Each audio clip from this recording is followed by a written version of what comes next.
Hola, ¿cómo están? Bienvenidos a Caja Negra, las crónicas perdidas. Hoy vamos a conocer la historia del Edén Hotel.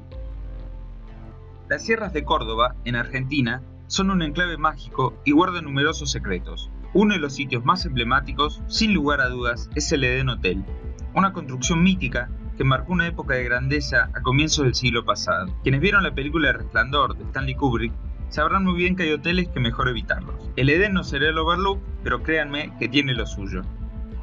El Edén se erigió como un alojamiento de lujo para la aristocracia. Era un lugar que servía de refugio de millonarios, políticos y hombres de poder. Tenía una imponente entrada con 2 leones tallados y un águila en lo alto de la construcción. Sin embargo, con el paso de los años, también se volvería un sitio repleto de leyendas escalofriantes y visitas misteriosas. No se puede narrar la historia del Edén Hotel sin tener en cuenta la conexión con Alemania. Y es que la historia oficial dice que todo comenzó en 1895, cuando un coronel prusiano, Roberto Balke, llegó hasta lo que en ese entonces era un paraje deshabitado de las sierras, de difícil acceso, pero no muy lejano en la ciudad de Córdoba. Balke compró 900 hectáreas perteneciente a la estancia La Falda de la Higuera. Tenía la intención de levantar allí un hotel de lujo donde además se pudiesen tratar las afecciones respiratorias. También invirtió en tierras cercanas a las vías del ferrocarril para construir una estación que permitiese la llegada de los huéspedes. Las obras comenzaron en 1897 y los capitales para la construcción fueron aportados por familias vinculadas directa e indirectamente con Alemania. Para 1898 el hotel ya estaba en funcionamiento y era frecuentado por las familias más importantes de la Argentina. Pese a que el comienzo había sido auspicioso, poco a poco la situación fue cambiando hasta que finalmente la sociedad encabezada por Balke quebró. Fue entonces cuando se hizo cargo del hotel María Herbert de Kreutner. Durante los años dorados contaba con 100 habitaciones de lujo, luz eléctrica que proveía una usina propia y servicio postal, lavandería diaria, cámara frigorífica, calefacción central y 2 cocinas, una para las comidas saladas y otra para las dulces, huertas con frutales, animales, tambo y hasta un matadero propio. Su comedor tenía capacidad para 250 comensales. Tenía además el Salón Imperial, donde se hacían fiestas de gala con orquesta en vivo, una cava de 10.000 vinos finos europeos, una sala de juegos, canchas de tenis y bochas, caballería, una terraza para el té, un patio exclusivo para las damas, un patio cervecero para los caballeros y hasta un teatrino. También supo albergar personalidades como el poeta Rubén Darío, el científico Albert Einstein y el músico Arturo Toscanini. Pero también se alojaron en el hotel Eduardo Windsor, Humberto II de Italia y los expresidentes argentinos Julio Argentino Roca, José Figueroa Alcorta, Agustín P. Justo y Roberto Marcelino Ortiz. Entre 1912 y 1947, el hotel vivió su apogeo.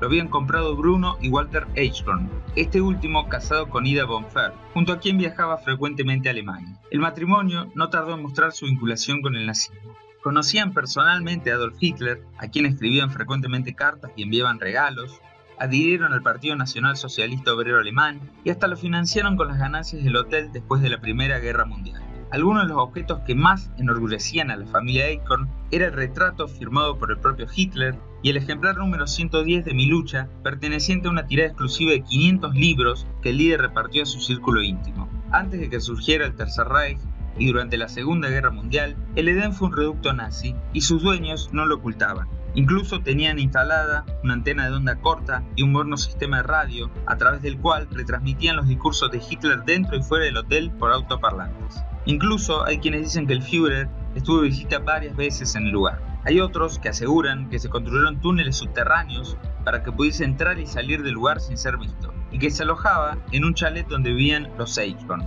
Además, hay quienes dicen que parte de su fortuna fue enterrada en el gigantesco predio, junto con armas y otros extraños objetos que llegaban de noche en baúles fuertemente custodiados. En mayo de 1935, incluso fueron condecorados en la Cancillería del Rey y recibieron un diploma firmado por Hitler que decía: «Querido camarada Eichhorn, desde su ingreso en 1924, usted junto a su esposa ha apoyado el movimiento nacional socialista con enorme espíritu de sacrificio y acertada acción. Y a mí personalmente, ya que fue su ayuda económica la que me permitió, en el verdadero significado de la palabra, seguir guiando a la organización. Banderas rojas y negras, un cartel con las iniciales del hotel que remite a la cruz esvástica, símbolos del Reich, saludos con el brazo en alto, fueron una constante de aquellos años en el Edén Hotel. En simultáneo, los alrededores del hotel crecieron dando forma a la ciudad de La Falda, y el establecimiento, durante los años del nazismo, sumó una pileta de natación, una cancha de golf, un taller mecánico, una sala de bridge y una peluquería. Incluso, cuando se hundió el acorazado alemán Graf Spee en el Río de la Plata, 7 marineros viajaron a La Falda para trabajar en el hotel. El apogeo acabó en 1945, con la caída de Alemania y el triunfo aliado en la Segunda Guerra Mundial. Sin embargo, hay una hipótesis acerca de una posible huida de Hitler a Argentina. Un documento del FBI que fue desclasificado hace unos años y está fechado el 17 de septiembre de 1945. En un fragmento dice: si el Führer tuviera en algún momento dificultades, él podría encontrar un refugio en La Falda, donde ya se han hecho los preparativos necesarios. El documento forma parte de una serie de investigaciones en las que se trabajó la teoría de la supuesta huida del jefe nazi hacia América del Sur. Se presume además que Adolf Eichmann y alrededor de 1.200 alemanes, que luego se dispersaron por todo el país, llegaron primero al hotel. Lo cierto es que si bien el país se había mantenido neutral durante todo el conflicto, sobre el final el gobierno de Juan Domingo Perón le declaró la guerra al eje y finalmente se decidió incautar el hotel. Si bien sería devuelto a sus dueños 2 años después, empezó una debacle que derivó en el cierre del hotel en 1953. Pese a los intentos por reactivarlo, nunca se logró y estuvo abandonado por 4 décadas. Todo el edificio quedó en ruinas y comenzó a tejerse una nueva historia, mucho más inquietante que la presencia nazi. Ruidos extraños, sombras y apariciones, algunas que incluso lograron fotografiarse, fueron componiendo un panorama capaz de estremecer hasta el más valiente. Los vecinos de la zona dicen haber sido testigos de fenómenos inexplicables. Uno de los más perturbadores se registró en la planta superior del edificio, verano del 2006. Una niña se encontraba de visita en el hotel junto a sus padres y corrió a contarles que había conocido una nueva amiga. Dijo que parecía muy enferma y que estaba muy pálida, pero que así todo le invitaba a jugar. Cuando sus padres subieron con ella para buscar a la niña, todos comenzaron a experimentar un intenso frío, pero no encontraron a nadie. La buscaron por varias horas, pero nunca dieron con ella ni con nadie. Poco tiempo después, se repitió una historia similar, y cuando se revisaron los archivos históricos del hotel, descubrieron que en el mismo sitio de las apariciones había muerto una niña de 8 años. La apodaron la Niña Fantasma, y se presume que se trata de Ana Jaime de Abarca, hija del médico que cuidó al expresidente argentino Julio Argentino Roca. Ana murió de tuberculosis en el Edén en 1898.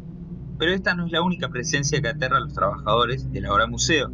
Se dice que en las escaleras del hall central suele pasearse un espectro conocido como la Dama de Blanco, que al ser comparado con fotos de la época, resulta tener un parecido notable con una de las primeras dueñas del hotel, Ida Bonfert de Eichmann.